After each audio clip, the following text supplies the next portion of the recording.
Hi hello ನಮಸ್ತೆ. ನಾನು ರಾಜು ಅಷ್ಟೇ. ನೀವು ನೋಡ್ತೀರಾ centre point Kannada YouTube channel.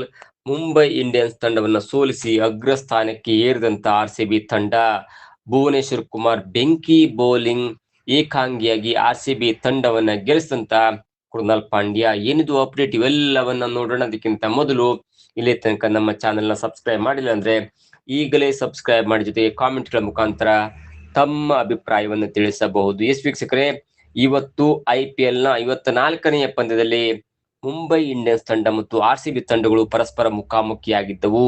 ಈ ಪಂದ್ಯದಲ್ಲಿ ಮುಂಬೈ ಇಂಡಿಯನ್ಸ್ ತಂಡವನ್ನ ಆರ್ಸಿಬಿ ತಂಡ ಕೇವಲ 2 ವಿಕೆಟ್ಗಳ ಮೂಲಕ ಸೋಲಿಸುವ ಮುಖಾಂತರ ಇದೀಗ ಅಂಕ ಪಟ್ಟಿಯಲ್ಲಿ ಅಗ್ರ ಸ್ಥಾನಕ್ಕೆ ಏರಿದೆ. ಜೊತೆಗೆ ಮುಂಬೈ ಇಂಡಿಯನ್ಸ್ ತಂಡ ಇದೀಗ ಅಧಿಕೃತವಾಗಿ IPL ನ ಪ್ಲೇ ಆಫ್ ಹಂತದಿಂದ ಹೊರಗೆ ಬಿದ್ದಿದೆ.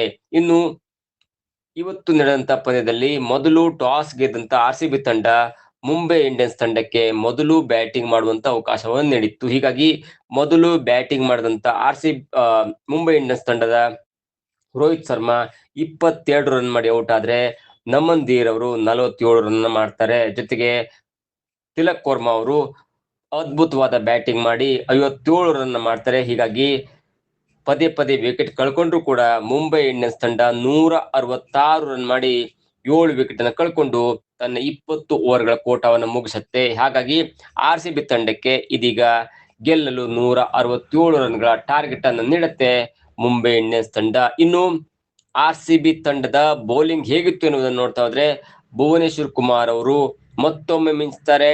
ತಾನು ಮಾಡಿದಂತ 4 ಓವರ್ಗಳಲ್ಲಿ 23 ರನ್ ಅನ್ನು ನೀಡಿ ಬರೋಬ್ಬರಿ 4 ವಿಕೆಟ್ ಅನ್ನ ಕೀಳುತ್ತಾರೆ. ಹೀಗಾಗಿ ಮುಂಬೈ ಇಂಡಿಯನ್ಸ್ ತಂಡ 166 ರನ್ಗಳನ್ನ ಕಟ್ಟು ಹಾಕುವಲ್ಲಿ ಭುವನೇಶ್ವರ್ ಕುಮಾರ್ ಅವರು ಒಂದು ಉತ್ತಮ ಕಾಣಿಕೆಯನ್ನ ನೀಡ್ತಾರೆ. ಜೊತೆಗೆ ರಶೀಕ್ ದರ್ ಅವರು ಕೂಡ 1 ವಿಕೆಟ್ ಅನ್ನ ಕಬಳಿಸ್ತಾರೆ. ಹೀಗಾಗಿ ನಿಗದಿತ 20 ಓವರ್ ಅಲ್ಲಿ ಮುಂಬೈ ಇಂಡಿಯನ್ಸ್ ತಂಡ 166 ರನ್ ಮಾಡಿ ಬರೋಬ್ಬರಿ 7 ವಿಕೆಟ್ ಅನ್ನ ಕಳ್ಕೊಳ್ಳುತ್ತೆ. ಜೊತೆಗೆ ಆರ್ಸಿಬಿ ತಂಡಕ್ಕೆ 167 ರನ್ಗಳ ಟಾರ್ಗೆಟ್ ಅನ್ನ ನೀಡುತ್ತೆ. ಇನ್ನು ಈ 167 ರನ್ಗಳ ಸುಲಭ ಟಾರ್ಗೆಟ್ ಅನ್ನ ಬೆನ್ನತ್ತಿದಂತ ಆರ್ಸಿಬಿಗೆ ಪದೇ ಪದೇ ಹೊಡೆತ ಬೀಳುತ್ತೆ.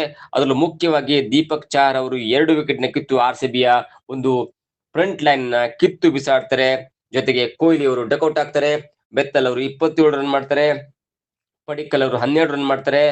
ಜೊತೆಗೆ ಪಟಿದಾರ್ 8 ರನ್ ಮಾಡಿ ಔಟ್ ಆದಾಗ ಎಲ್ಲೋ ಒಂದ್ ಕಡೆ ಆರ್ಸಿಬಿ ತಂಡ ಸೋಲಿನ ಕಡೆ ಮುಖ ಮಾಡುತ್ತೆ. ಆದ್ರೆ ಕೃಣಾಲ್ ಪಾಂಡ್ಯ ತನ್ನ ನೋವಿನ ನಡುವಿನಲ್ಲೂ ಕೂಡ 6 ಮೇಲೆ 6 ಹೊಡೆದು 73 ರನ್ ಮಾಡಿ ಕೊನೆಯ ಗಳಿಗೆಯಲ್ಲಿ ಔಟ್ ಆಗ್ತಾರೆ. ಜೊತೆಗೆ ಕೊನೆಯಲ್ಲಿ ಬಂದಂತ ಭುವನೇಶ್ವರ್ ಕುಮಾರ್ ಅವರು 1 6 ಸಿಡಿಸೋದ್ರ ಮುಖಾಂತರ ಆರ್ಸಿಬಿ ತಂಡವನ್ನ ಮತ್ತೆ ಗೆಲ್ಲುವಂತೆ ಮಾಡಿ ಇದೀಗ ತಾನು ಆಡಿದಂತ 11 ಪಂದ್ಯದಲ್ಲಿ 7 ಪಂದ್ಯವನ್ನ ಗೆದ್ದು 14 ಅಂಕಗಳಿಂದ ಇದೀಗ ಅಂಕ ಪಟ್ಟಿಯಲ್ಲಿ ಅಗ್ರ ಸ್ಥಾನಕ್ಕೆ ಏರಿದೆ. ಇನ್ನುಳಿದಂತ 3 ಪಂದ್ಯದಲ್ಲಿ ಕೇವಲ 2 ಪಂದ್ಯವನ್ನು ಗೆದ್ರೂ ಕೂಡ ಟಾಪ್ 1 ಮತ್ತು ಟಾಪ್ 2 ಮುಖಾಂತರ ಇದೀಗ ಪ್ಲೇ ಆಫ್ ಹಂತ ತಲುಪುವಂತ ಎಲ್ಲಾ ಸಾಧ್ಯತೆ ಕೂಡ ಇದೆ. ಇನ್ನು ಮುಂಬೈ ಇಂಡಿಯನ್ಸ್ ತಂಡದ ಬೌಲಿಂಗ್ ಹೇಗಿತ್ತು ಎನ್ನುವುದು ನೋಡ್ತಾ ಹೋದ್ರೆ, ದೀಪಕ್ ಚಾಹರ್ ಅವರು 2 ವಿಕೆಟ್ ಅನ್ನು ಕಬಳಿಸ್ತಾರೆ.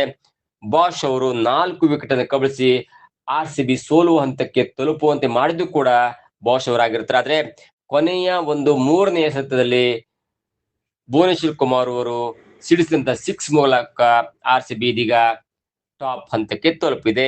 ಇನ್ನು ಆರ್ಸಿಬಿ ಯಾಕೆ ಇಷ್ಟು ಮಟ್ಟಿನ ಕೆಟ್ಟ ಹಂತವನ್ನು ತಲುಪಿದೆ ಅಂತ ನೋಡ್ತಾ ಹೋದ್ರೆ, ರೋಮಿಯೋ ಶೆಪರ್ಡ್ ಅವರು 11 ಎಸೆತದಲ್ಲಿ 4 ರನ್ ಮಾಡಿ ಗೆಲ್ಲುವಂತ ಮ್ಯಾಚ್ ಅನ್ನ ಸೋಲುವಂತೆ ಮಾಡ್ತಾ ಇದ್ರು. ಆದ್ರೆ ಕೊನೆಯಲ್ಲಿ ಭುವನೇಶ್ವರ್ ಕುಮಾರ್ ಅವರು ಸಿಡಿಸಿದಂತ 6 ಮೂಲಕ ಆರ್ಸಿಬಿ ಗೆಲ್ಲುವಂತ ಹಂತಕ್ಕೆ ಬಂತು ಮತ್ತು ಇದೀಗ ಗೆದ್ದು ಬೀಗಿದೆ. ಜೊತೆಗೆ ಅಂಕ ಪಟ್ಟಿಯಲ್ಲಿ 2 ಅಂಕ ಅನ್ನ ಗಳಿಸುವ ಮುಖಾಂತರ 14 ಅಂಕದೊಂದಿಗೆ ಇದೀಗ ಅಗ್ರ ಸ್ಥಾನಕ್ಕೆ ಏರಿದೆ. ಇದಾಗುತ್ತೆ ಇವತ್ತಿನ ವಿಶೇಷ. ನೋಡ್ತಾ ಇರಿ centre point Kannada YouTube channel.